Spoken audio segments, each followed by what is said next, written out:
Quel Buu est le plus puissant? Il y a quelque temps, nous avons eu un grand débat sur les réseaux sociaux, et en particulier avec le chef Otaku, en se demandant qui est le plus puissant entre Buu-Han et Kid Buu. Le chef Otaku en avait conclu que c'était Buu-Han, et je dois avouer que je suis plus ou moins d'accord avec son avis. Mais que nous dit réellement le manga? Alors avant de commencer, je t'invite à me suivre sur Twitch, le lien est dans la description, et actuellement je suis en train de découvrir l'anime de Naruto que je n'avais jamais vu. Donc si t'as envie de vivre ou revivre les aventures de Naruto, c'est du lundi au vendredi à 21h30, parfois 22h, ça dépend. Je tiens également à préciser que je vais me référer seulement au manga et à la perfect de Dragon Ball et que je vais mettre de côté tout ce qui est adaptation animée et également les artbooks. Et il va également falloir décortiquer point par point la puissance de chaque Buu pour comprendre qui est le plus puissant. Mais t'inquiète pas, ça va aller assez vite. La première apparition de Buu se situe au chapitre 461. Niveau puissance, la première info que nous avons nous vient de Vegeta lorsqu'il affronte Sangoku et qu'il dit que Buu est moins puissant que d'eux. En revanche, Sangoku lui répond qu'il y a quelque chose de pas normal et en effet, Buu peut augmenter drastiquement sa force en cas de besoin. On le voit lors de son premier combat face à Dabla. Vegeta se rend compte alors qu'effectivement Buu dégage une puissance phénoménale. Je rappelle qu'à ce moment-là, Vegeta a atteint le SSJ2 et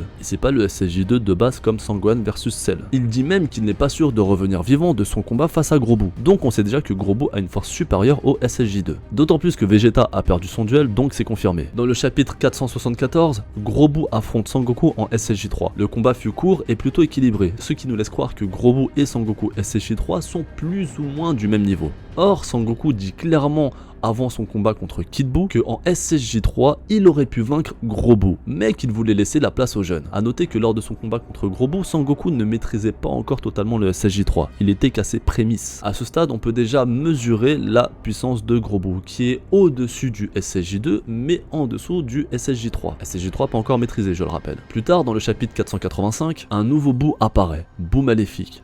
En tout cas, on va l'appeler comme ça. Un excès de colère de la part du Gros Buu lui donna naissance et par la même occasion lui attribua une grande quantité de son énergie. Buu Maléfique transforme Gros Buu en gâteau, le mangea et prit une nouvelle apparence et devient Super Buu. Niveau puissance, il n'est dit à aucun moment que Super Buu est plus fort que Gros Buu. En revanche, on met l'accent sur le changement de son aura. On comprend donc que Gros Buu était gentil avec un petit côté maléfique et que Super Buu est plutôt maléfique avec un tout petit côté gentil. Et encore, je pense que son côté gentil n'existe pas vraiment. Et encore une fois, niveau puissance, bah ça bouge pas. En tout cas, aucune info dans ce sens. Le combat de Super Buu face à Gotenks SSJ3 ne nous donne pas plus d'informations sur le niveau de puissance de Super Buu, à part qu'ils doivent avoir à peu près le même niveau. Lorsque Ultimate Gohan arrive, il bat à plat de couture Super Buu, ce qui nous donne deux informations. La première, Ultimate Gohan est bien plus fort que Super Buu et Gotenks SSJ3. La deuxième, puisque Super Buu est aussi fort que Gros Buu, que Sangoku SSJ3 est plus fort que Gros Buu, par analogie, Sangoku SSJ3 est plus fort que Super Buu. J'espère que tu arrives encore à me suivre. En revanche,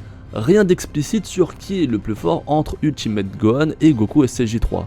Mais on peut facilement spéculer qu'ils sont plus ou moins du même niveau, et cette information est très importante. Super Buu va absorber Piccolo, Gotenks SSJ3, ce qui va lui donner un gain énorme d'énergie. Il dira lui-même que, à cet instant précis, il n'y a jamais eu de Jin plus puissant qui n'ait jamais existé. Le débat peut très bien se finir maintenant, car Buu dit lui-même que c'est la version la plus puissante de lui qui n'ait jamais existé. Certainement pas la plus maléfique, mais la plus puissante. Donc il est plus puissant que sa version originale, qui n'est autre que Kid Buu. Ceci dit, je vais quand même alimenter avec d'autres informations pour qu'il n'y ait plus aucun débat. Gotenks est largement au-dessus de Ultimate Gohan et de Goku SSJ3. Mais lorsque la fusion se termine, Piccolo reprend le dessus sur la transformation de Super Buu et Goku lui dit que sa puissance a brutalement diminué. À ce moment-là, Super Buu cumule sa puissance de base, la puissance de Goten, celle de Trunks et celle de Piccolo. Et malgré tout ça, ça le rend quand même moins fort que Sangoku et Sangohan. Ensuite, il va absorber Gohan et il dira qu'il est de loin plus puissant qu'avant et cette fois sans limite de temps. Quand il dit plus fort qu'avant, c'est évidemment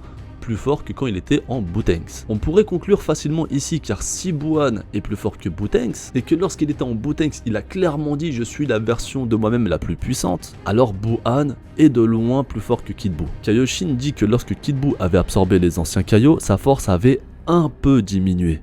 Et pas drastiquement diminué. Et c'est ce que m'avait dit le TikToker Nakamawe lors d'un live sur un débat de qui est le plus fort entre Kid Buu et Buu-Han. Si on part de son postulat que Kid Buu a absorbé des personnages moins forts que lui et que du coup sa puissance a diminué, il n'est pas garanti qu'en absorbant d'autres personnages, eh bien ça puisse combler ce manque de puissance. Sauf que là on parle pas de n'importe qui, on parle de la Z-Team. Et c'est pour ça que je suis pas forcément d'accord avec cet argument. Comme je te l'ai dit en amont, Kaioshin dit que sa puissance a seulement un peu baissé. Et Buu-Han cumule quand même la puissance de Super Buu, Goten, Trunks, Piccolo, Ultimate Gohan, ça fait beaucoup quand même. Sachant que les caillots qu'il a absorbés ne lui ont pas fait perdre une grosse quantité d'énergie, ça devrait largement suffire à combler la perte d'énergie que Kid Buu a perdu. Le TikToker Nakamawa soulève un autre point très intéressant, en disant que Kid Buu n'a pas la réflexion nécessaire pour mesurer l'étendue de sa puissance, car c'est un être focus sur la destruction, et qu'il n'a jamais rencontré de personnage plus puissant que lui, et qu'il n'a pas à sa portée toutes les capacités justement pour mesurer l'intensité ou la dimension de son énergie. Et que le seul moment où il a pu commencer à prendre conscience de sa véritable force, c'est à partir plus ou moins de son statut de gros Buu, là où il commence à avoir justement une certaine conscience de qui il est. Sauf que ça ne marche pas véritablement, puisque justement Super Buu dit à Vegeta, lorsque Vegeta veut retirer le gros Buu de son cerveau, ou plutôt de l'intérieur de lui, mais localisé dans son cerveau, Super Buu lui dit « Ne fais pas ça, sinon je ne serai plus moi-même ». Et en partant de son argument, celui où il dit que Kid Buu n'a pas conscience du niveau de sa puissance, et bien avec ce passage-là, on comprend que Super Buu sait qui il est et sait qui il était. Il ne veut pas redevenir comme il était avant.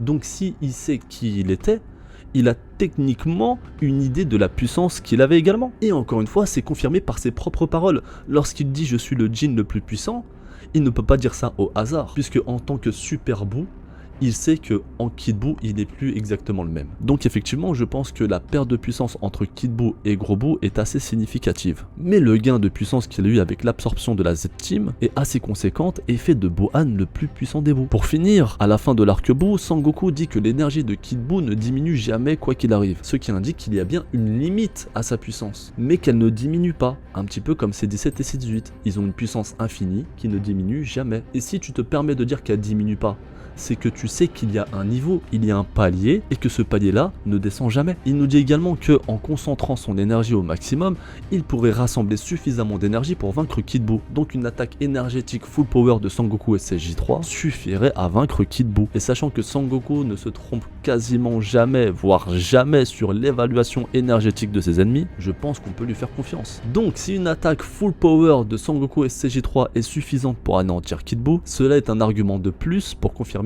que Bohan est bien plus puissant que Kid Buu. Certaines personnes disent que dans un shonen neketsu ou dans une œuvre, le dernier boss, le boss final, c'est très certainement le boss le plus puissant de toute l'œuvre. Alors en théorie oui, mais pas dans Dragon Ball. Et si on applique votre argument que le dernier boss, le boss final, est le plus puissant de tous les boss, eh bien on peut appliquer cette théorie au protagoniste. Et qui est le protagoniste le plus puissant de Dragon Ball? Alors je parle pas de GT et de Super, je parle des 34 tomes de la Perfect Edition. Eh bien l'être le plus puissant, c'est Begito. Et il est clair que Begito a affronté l'antagoniste le plus puissant de Dragon Ball, Bohan. Merci, au revoir.